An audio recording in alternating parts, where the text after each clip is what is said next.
So I'm guessing this is exactly how you drew this one up?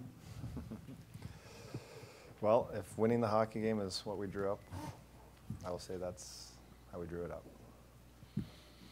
John, you basically said this morning you were expecting a big response. How did you know? What did you see? What was the mindset that maybe was different from game one?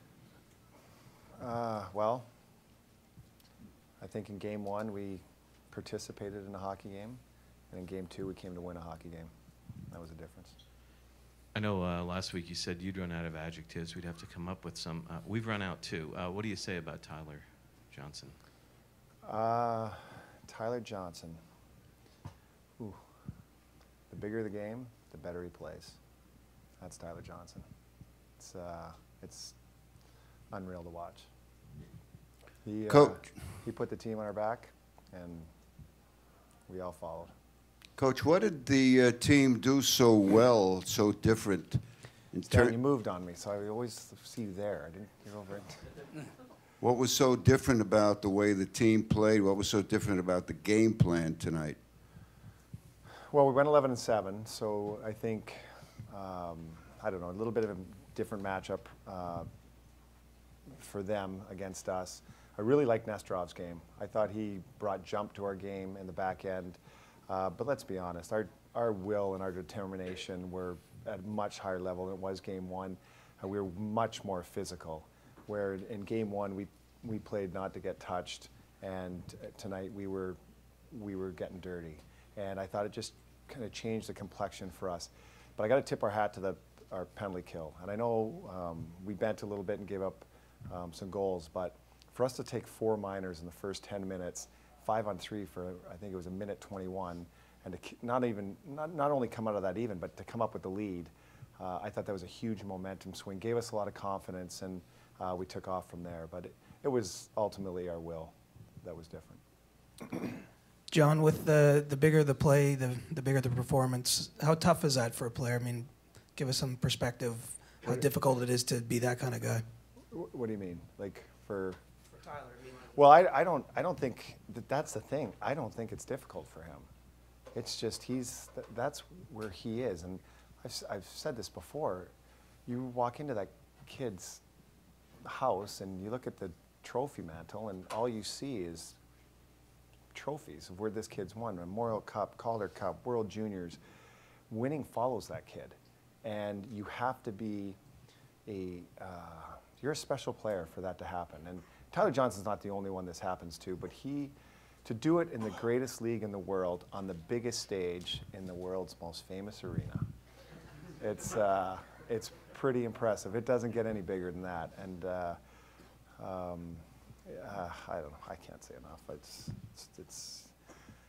He's one of 20 guys that takes the ice for us every night. But he is team first, will first. It's incredible to watch. Never lets you down. John, in the play where he's lost his stick and out battles Stahl to get the puck to, I think it was the Stamkos, he had the hat trick, but maybe that's even the play that epitomizes all the other attributes that he has. Do you agree with that?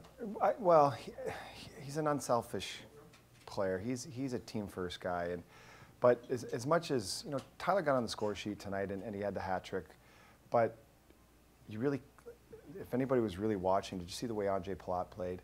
He was the guy that got pucks out, got pucks in. I think he only had 1 assist on the night, but I thought he was a monster out there, and that line kick started things for us. But you look at the way like Phil, Killer, and Stammer, they were completely different group tonight than they were the night before. And Stammer gets that goal later in the game, but he deserved it. Those guys had worked really hard and Killer ends up getting those two. And we need more scoring than just from the triplets. And we were getting that, and it just went all through the lineup, the battling of Puckhead and Callahan and Morrow, Boyle, Brown, and then what our decor was doing. It was our battle level extremely high, and as we can talk about what Johnny did, but it wasn't just him. It was everybody else that picked it up behind him, and that's why we won tonight. Coach, you talk about that will. In the second period, you're up 1 goal. Bishop loses the puck behind the net.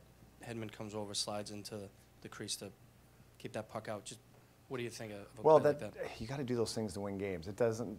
The game doesn't go. That's what's great about hockey. You know, I look.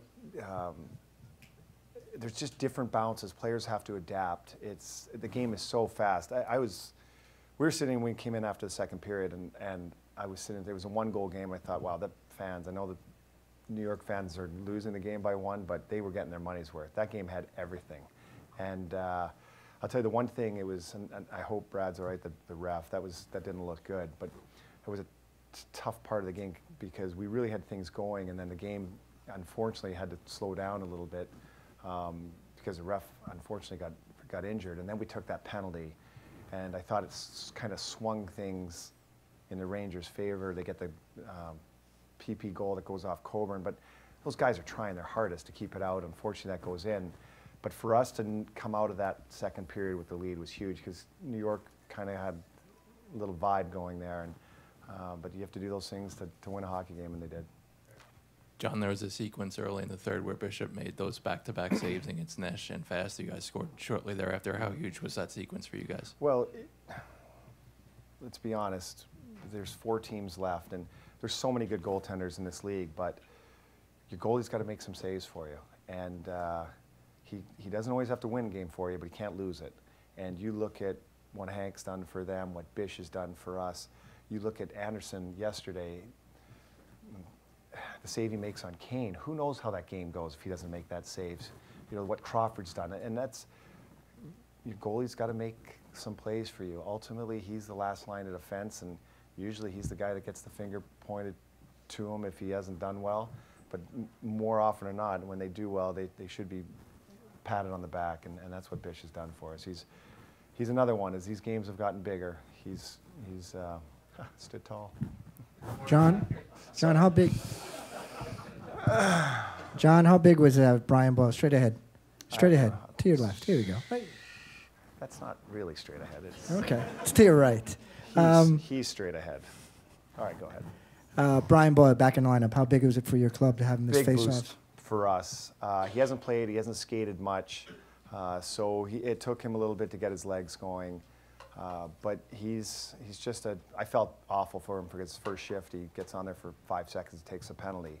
But he makes us a little bit taller. That line can grind and wear you out, and he didn't get on there a ton because there were so many penalties, and usually he's killing for us, but it's hard to kill when he's in the box. And then we had some, you know, the other guys were kind of vibing for us, so didn't want to rush him and play him a bunch of minutes, and it kind of worked out well for us the way the game went on, and he got stronger as the game went on. But we need Brian Boyle in the lineup. He's a huge part of our success. Good, thanks. Oh.